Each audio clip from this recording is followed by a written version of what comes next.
Hello, students. I'm coming to you with the next video lecture on Chapter 5, which covers the ethics and politics of social work research. In this video lecture, we will discuss the following topics: the timeline for the historical development of ethical standards in research, the 10 principles of the Nuremberg Code, the 3 principles of the Belmont Report, institutional review boards, the IRB review process, levels of IRB review, voluntary participation and informed consent, no harm to participants, anonymity and confidentiality, the use of deception in research, analysis and reporting, and finally, weighing the costs and benefits of research. By the end of this video lecture, you should be able to understand and explain the following: the timeline for the historical development of ethical standards in research, the 10 principles of the Nuremberg Code, the 3 principles of the Belmont Report, the roles and responsibilities of institutional review boards, the IRB review process, the levels of IRB review, IRB ethical standards related to voluntary participation and informed consent, IRB ethical standards related to no harm to participants, the difference between anonymity and confidentiality, IRB ethical standards related to the use of deception in research, ethical standards related to analysis and reporting, and finally, IRB ethical standards related to weighing the costs and benefits of research. So we are now moving on to unit number 2. And as I mentioned previously, in this video lecture, we will cover chapter 5, which is related to the ethics and politics of social work research. In the next video lecture, we will discuss chapter 6, which is related to culturally competent research. Let's begin by discussing ethics in social work research. Concern with the ethics of research involving human subjects date back many decades to an era in which some research studies became notorious for their inhumane violations of basic ethical standards. Some examples of this include Nazi prison experiments during World War II and the Tuskegee syphilis study. So here's a timeline for the historical development of ethical standards in research. And this just gives a broad overview that helps to explain how we got to this place of needing to put in place ethical standards for how we are to conduct ourselves as researchers in their research process. So this all began in Europe with the Nazi medical or prison experiments in concentration camps, which I mentioned previously, which took place during World War II from 1933 to 1945. As a result of the inhumane treatment of individuals who took part in these experiments, this resulted in the Nuremberg Code, which came to be in 1947 following the Nuremberg trials. As a result of these trials, there was a codification of ethical standards within an international context. At the same time, within the United States, we also had the Tuskegee syphilis studies with African-American men in Alabama happening from 1932 to 1972. And I won't go into too great of detail about the actual studies that took place. However, I will say that essentially what happened during the Tuskegee syphilis studies is that the researchers and the medical doctors that were involved in conducting this study denied the African-American men who were participating in the study treatment for syphilis. The whole goal of the study was to understand how the course of the disease played itself out and how it affected the human body. And so these individuals knew that if they offered treatment to these men, that this would prevent them from being able to study the course of the disease. And so as a result, and in the name of quote unquote research, they denied these men treatment. And so as a result of this inhumane act this resulted in the National Research Act, which came to be in 1974. As a part of the National Research Act, a commission was convened in order to codify ethical standards for research in a US context. The name of this commission was the National Commission for the Protection of Human Subjects of Biomedical and Behavioral Research. And so the commission's work was summarized in what we now know as the Belmont Report. So here are the 10 principles of the Nuremberg Code. And I won't go into great detail about this. You can take a look at them when you get the opportunity. However, what I will say is that many of the principles that were put in place in Europe via the Nuremberg Code also found themselves, were translated rather into the 3 principles of the Belmont Report, which were put in place within a US context. So here are the 3 principles of the Belmont Report. And I won't go into great detail here either, but one thing that I do want to point out is that the 3 major principles are respect for persons, beneficence, and justice. And so we see those 3 principles outlined on the left-hand side of this table. And then on the right-hand side, we see how each of these principles are applied in the research process. So for example, with respect for persons, we apply this through informed consent.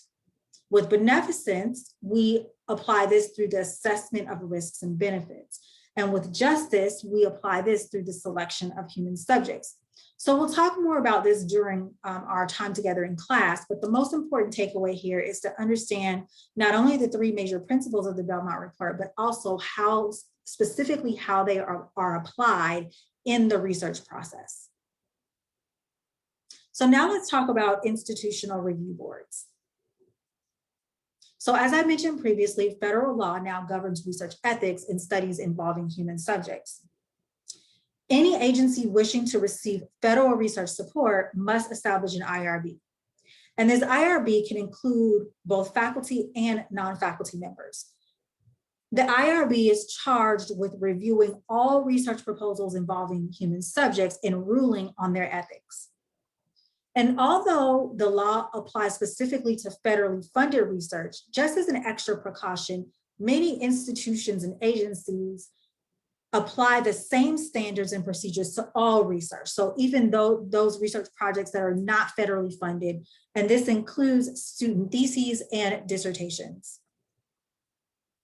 So the chief responsibility of the IRB is to protect the rights and interests of human participants in research, and to ensure that the risks they face by participating in research are minimal and justified by the expected benefits of the research. So essentially, it doesn't necessarily mean that human participants and individuals that take part in the research process always put themselves at some level of risk. So we can't necessarily say that there will be no risk involved. However, the IRB is very much so concerned with ensuring that whatever the benefits of the research are outweigh the actual risks that participants will face. So again, it's not that they won't be faced with any sort of risk, because just by engaging in the research process, a lot of times we ask participants questions that may be sensitive. We were tapping into some things. I remember when I conducted my dissertation research, I remember walking away from the process feeling like, wow, like it was difficult to keep my hat on as a researcher, because the social worker in me wanted to given the stories that I was hearing, particularly when I interviewed my participants. So as I mentioned to you previously, my dissertation was mixed methods. And so I conducted the quantitative phase of my research first, and then I interviewed 8 participants. And so that was the qualitative component of the study. And so I just remember walking away after collecting the interview data and actually sitting down with 8 of my participants and talking to them about many different topics as it relates to fatherhood. And I remember one participant that stands out in my head where he said, you know, no one's ever asked me these questions. And he literally broke down crying in the middle of the interview because I was tapping into some things that, particularly as it related to his relationship with his own father.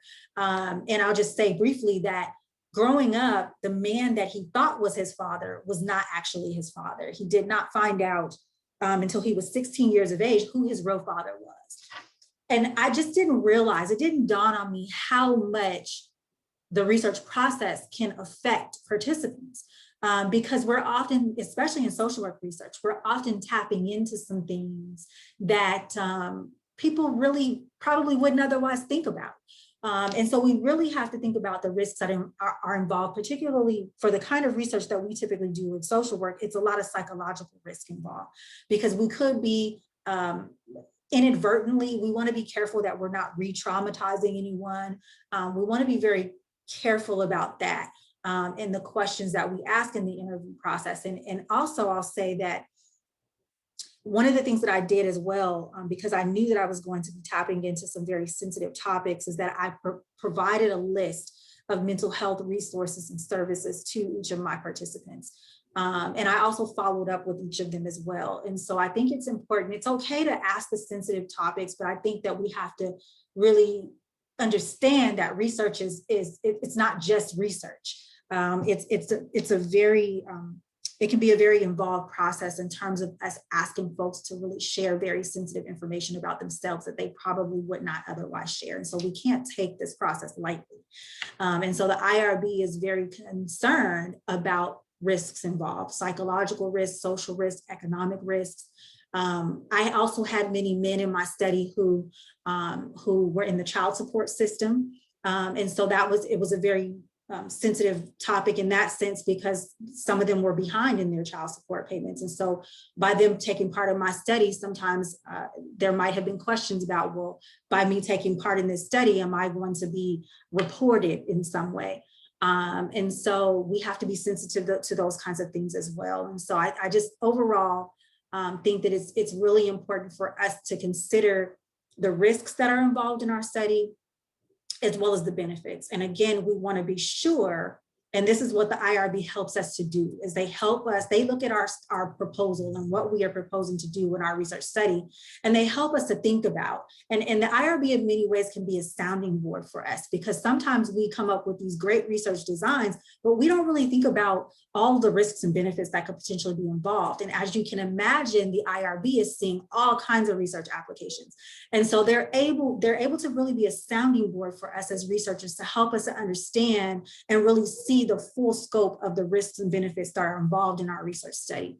And so I think that's one of the things that is very helpful about having to go through the IRB process, is that we get to have other pairs of eyes on our work, and they raise some things that we probably wouldn't otherwise think about.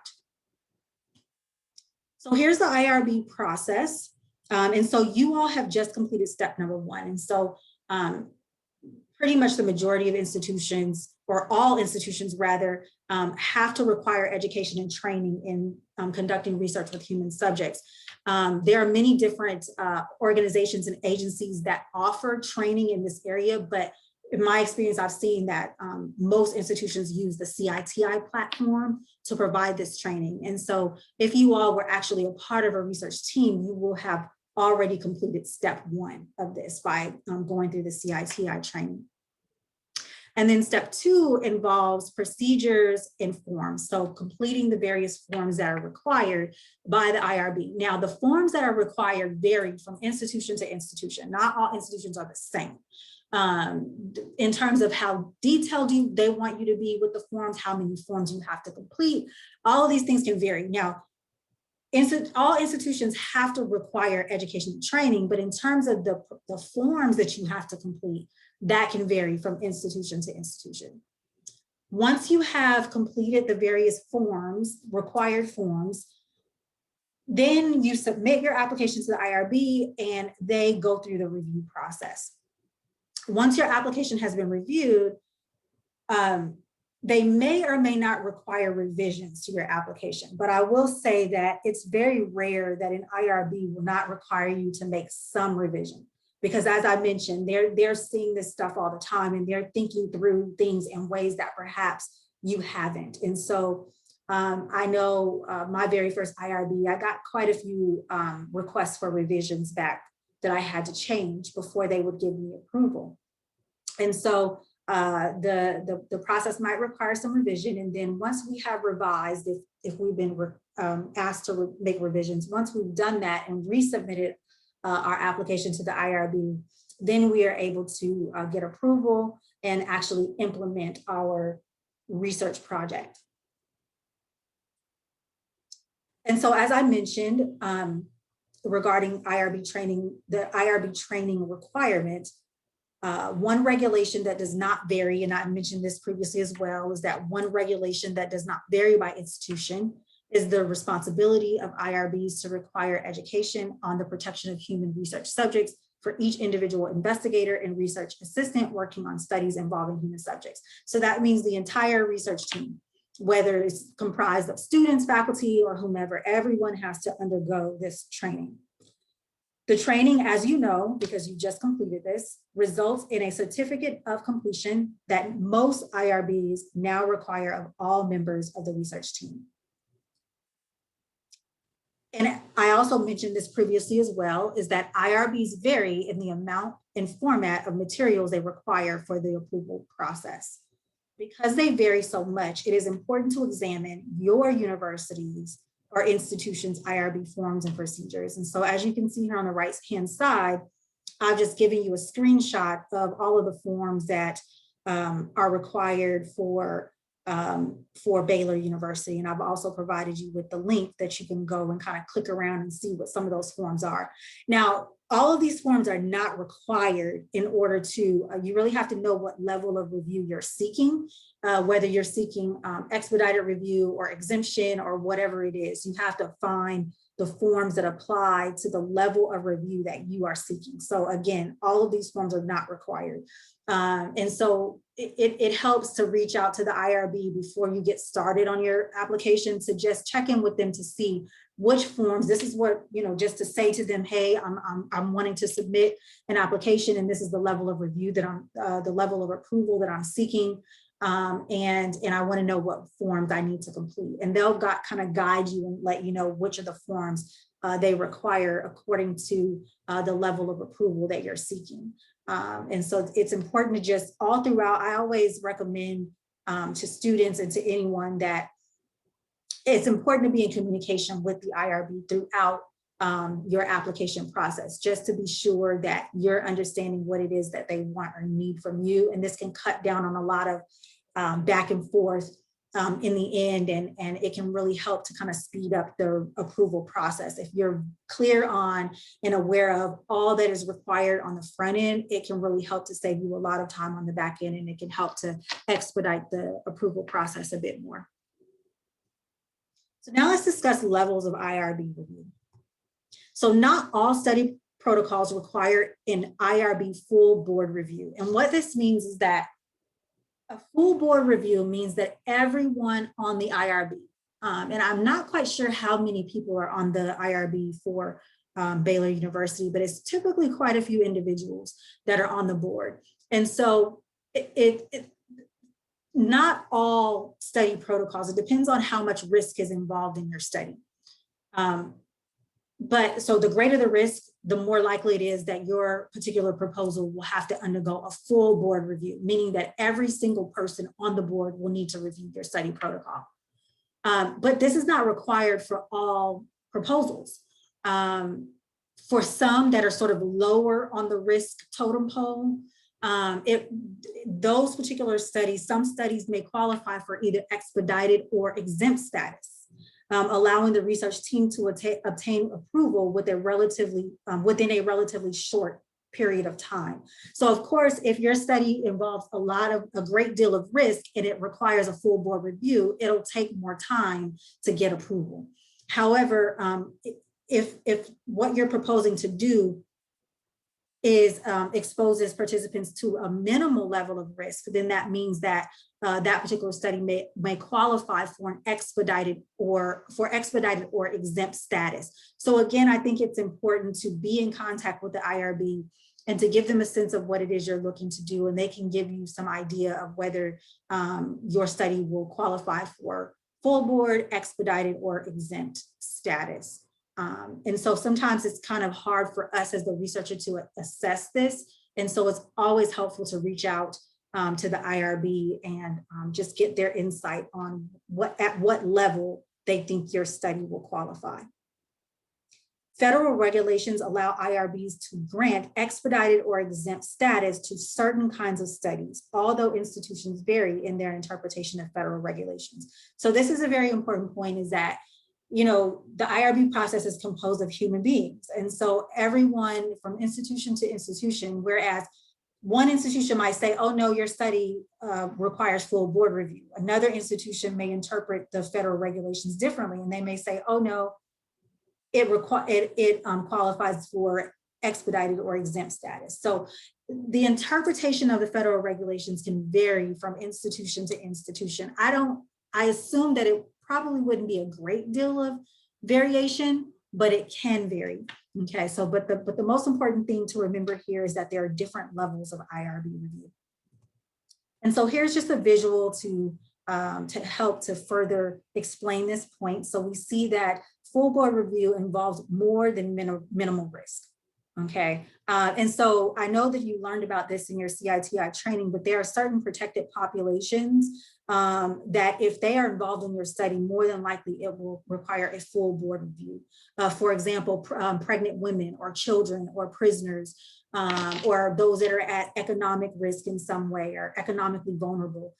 So the more vulnerable populations, which are spelled out in the IRB and federal regulations for IRB, if any of those populations are involved, then this would be a reason for a full board review. However, if those populations are not involved and your study is deemed to pose a minimal risk to participants, then this may qualify for either expedited or exempt status. Okay, so just keeping in mind again that not all studies require full board review. Okay, and that there are other levels of review that that are more expedited.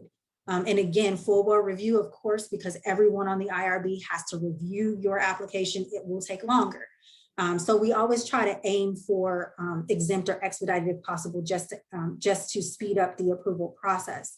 And so that's something to keep in mind. And this is the reason, unfortunately, why many folks avoid research with children or adolescents or any of the vulnerable populations, is because it's harder to get IRB approval. So you might see out there in the literature that there's very little research out there, depending on the subject of the research and the topic that the research is exploring. You might see that there's little research on children or certain vulnerable populations. You might see very little research on prisoners, or research that's actually being done in prison settings. And this is because oftentimes it is a headache to get approval from the IRB to do this kind of research.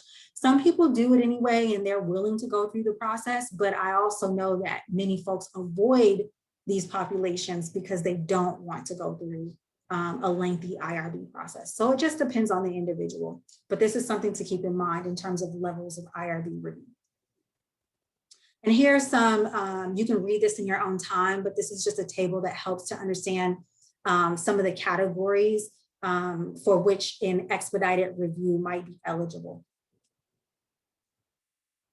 And this is Baylor IRB. So I just wanted to give you a sense of, specifically because we're at Baylor, what the Baylor IRB website looks like. And so you can navigate to this link here at the bottom and you can see exactly what's going on the web page for the Baylor IRB specifically. So now let's talk about voluntary participation and informed consent. So social work research often, though not always, represents an intrusion into people's lives. So I mentioned this previously. And we don't intend to intrude as researchers. We mean well, most of us, I would think, but it is an intrusion. We are asking people very sensitive questions sometimes about things that and we're tapping into some things in ways that we don't always realize. Social work research often requires that people reveal personal information about themselves, information that may be unknown to their friends and associates. So again, as I mentioned, a major tenet of research ethics is that participation must be voluntary. All participants must be aware that they are participating in a study and be informed of all consequences of the study, both risks and benefits, and consent to participate in it.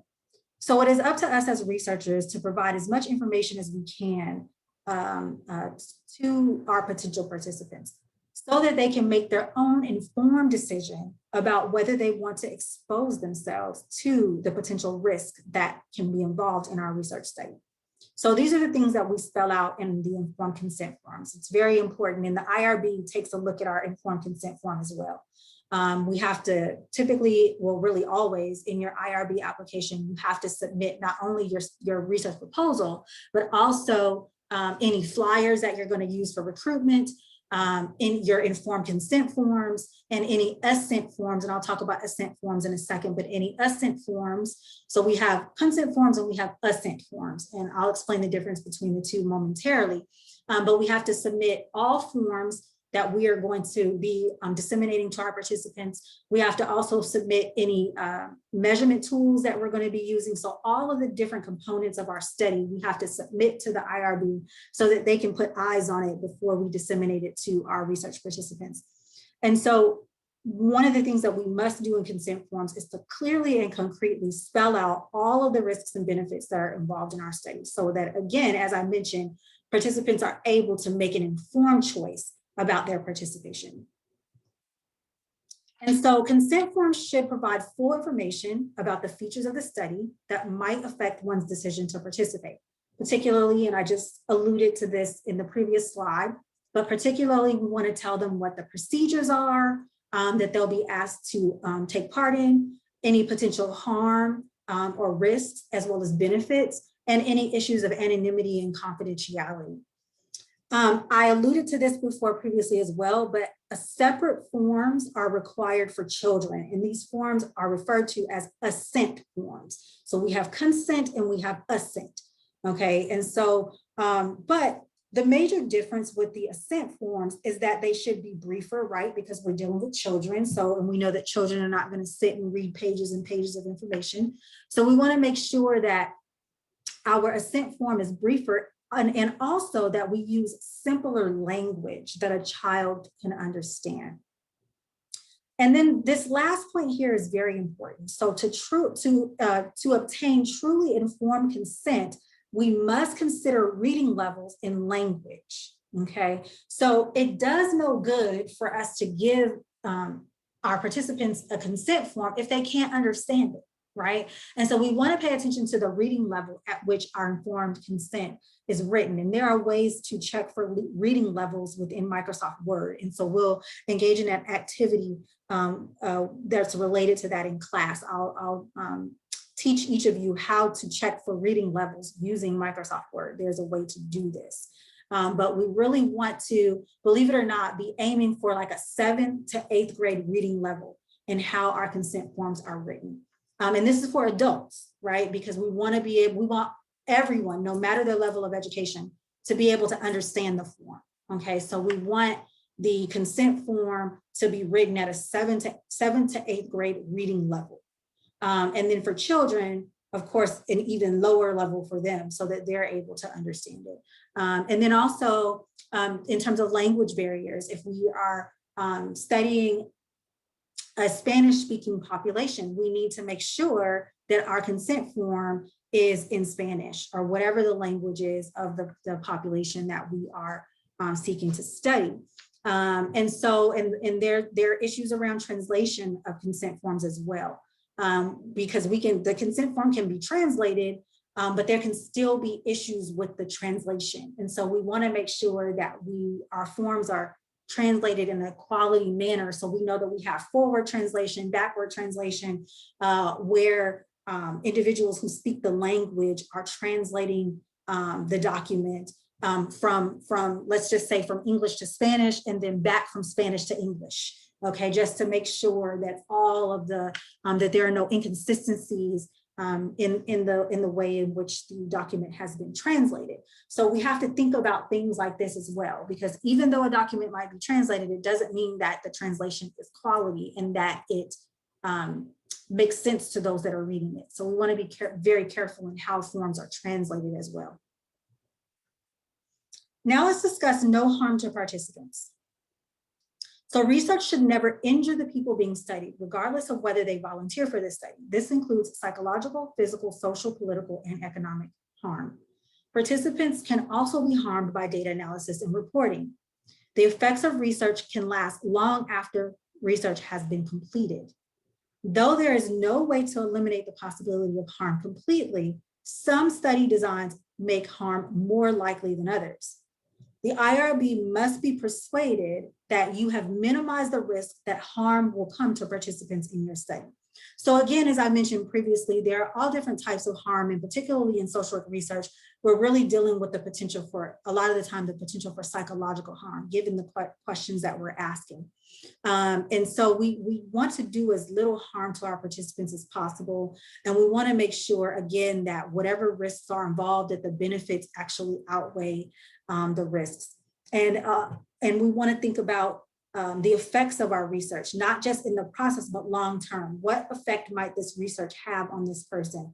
Not only just during the research process, but sometimes the process itself can have long-lasting effects. So we want to be thinking about that also, because ultimately we don't want to do harm to anyone in the name of research.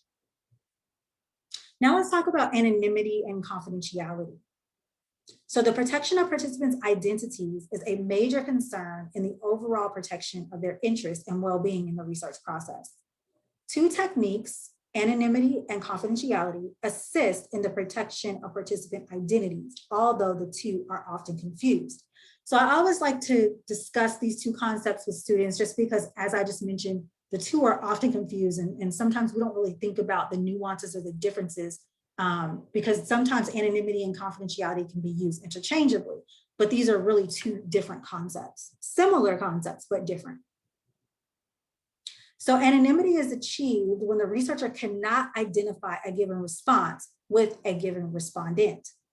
This means that an interview respondent never has anonymity because the interviewer collects the information from an identifiable respondent. So in other words, when we're conducting face-to-face interviews, that person can never have anonymity, because we are connecting with the person and collecting information with someone that we can very readily and easily identify. However, with surveys, achieving anonymity is much easier with surveys, okay, than it is with face-to-face interviews.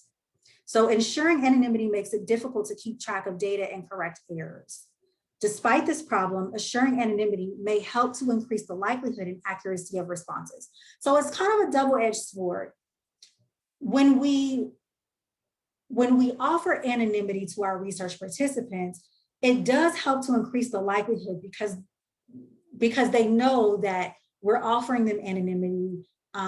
It does make it more likely that they will be honest in their responses, and that their responses will be more accurate. For example, in studies of drug abuse or other sensitive topics, if we're able to guarantee our participants anonymity and they know that we can't link their responses back to them in any way, then it does increase the likelihood that they'll be honest, because it gives them that much more protection. However, for us as researchers, it makes it more difficult, because if we need to go back and fix some kind of error in the data, or we need to, for some reason, trace the response of the participant back to their ID number within our data set or something, it makes it more difficult to keep track of data and to correct any errors that we may find in the data when we offer our participants anonymity. So it makes things more difficult for us as the researcher, but it also gives our participants more protection and more confidence in their protection, and therefore more accurate responses when we're able to truly offer them anonymity. So with confidentiality, the researcher can identify a person's responses, but essentially promises not to do so publicly. So when we offer our participants confidentiality, we're essentially saying to them, I will hold your responses confidential. But we promise that we will not release their information publicly. So we are we do have a way as researchers to link the responses of the participant back to them when we offer confidentiality. rather than anonymity, that this essentially means that we do have a way to link those responses back to the person in case that we need to, but we just promise the participants that we will not release their information publicly. So to help achieve confidentiality, those with access to respondent identification should be trained in their ethical responsibilities. The other key thing that we do with confidentiality is that we always replace the names and addresses on surveys or questionnaires with unique ID numbers. So instead of using the person's name, we give every person in the data set an ID number. And so that way, that still provides us with a way to link the data from that person back to their responses because we have ID numbers. But we're still not, and we can also create, as it's suggested in your text, we can also create a master file that links the numbers to the names to permit later correction of errors.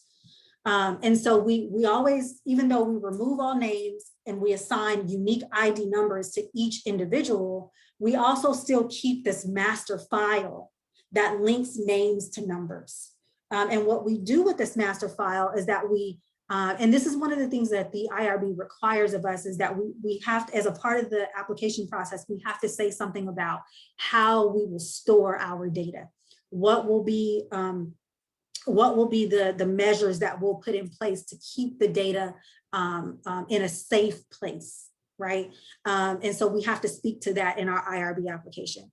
And so we can keep this master file that links the names to the numbers to permit later correction of errors. However, what we do is we restrict access to this file except for legitimate purposes. So only those that it's on a need to know basis. For anyone that needs access to the file, they will be given access. But we as researchers are responsible for managing that process and for restricting access to the files where necessary. Because again, we're not promising anonymity, we're simply promising confidentiality, that we will have a way as the researcher to identify our participants, but we will not identify them publicly, okay? And this process of replacing names with ID numbers is called de-identifying, okay? So that means that we're de-identifying the data. We're removing all personal information from the data, while at the same time keeping this master file under lock and key. Now, as in social work practice, situations can arise in social work research in which ethical considerations dictate that confidentiality not be maintained. So we want to offer confidentiality to our participants as much as possible, but there are times we have to keep in mind that as researchers, we are also still social workers, okay? And so we do have, as social workers, we are mandated reporters. And so an example of this will be that in the course of the research process, you learn that children are being abused or that respondents are at risk of harming themselves or others. This is the case in which we would put on our mandated reporter hat, okay? Because we can't overlook something like that. If we learn of something like this in the research process, we are mandated to report it. So it's still our professional obligation to report this to the proper agency. And so, but the key thing here is that we inform participants of this possibility. And the way in which we inform them is through the consent form. So we say in the consent form that I am a mandated reporter. If I am informed of anything in the research process that is questionable in terms of any harm to others or yourself, I am obligated to report that. Okay, and so we do have to stick to our mandated reporter role, and we have to inform our participants of that as well in the informed consent form process. Now let's talk about the use of deception in research. So deceiving people is unethical, and within research, deception needs to be properly justified. So I know this whole idea of deception might seem like, oh, you know, under no circumstances should participants ever be deceived. And intuitively, one would think that the IRB would never allow deception. But this is not necessarily the case. There are instances in which the IRB does allow deception. However, the IRB must be convinced that deception is necessary with minimal risk and will not adversely affect participant rights. If deception is used, participants must be debriefed after participation regarding pertinent information about the deception and why it was necessary. So even though it may seem like deception is never, there's never a rationale for it, or there's never, that the IRB would never approve something like this. And I always typically find that students are shocked that deception is allowed at times. The key here is that yes, it is allowed. However, it must be justified. And if deception is used, that participants must be debriefed. Okay, and then also in rare cases, the IRB may waive the debriefing requirement if it poses more risk of harm to participants than the deception itself. So if the IRB assesses your application and you are proposing to in some way you utilize deception in the research process, generally speaking, the IRB does require debriefing if they allow it, right? So it might be kind of difficult to get approval for the use of deception. But let's just say in the event that approval is received, again, the IRB will require the debriefing, but then there are also instances in which if debriefing the participants will cause more harm than the deception itself, then the IRB may waive this requirement. Now let's discuss analysis and reporting. So a researcher should make known to the scientific community the shortcomings and pitfalls of their study.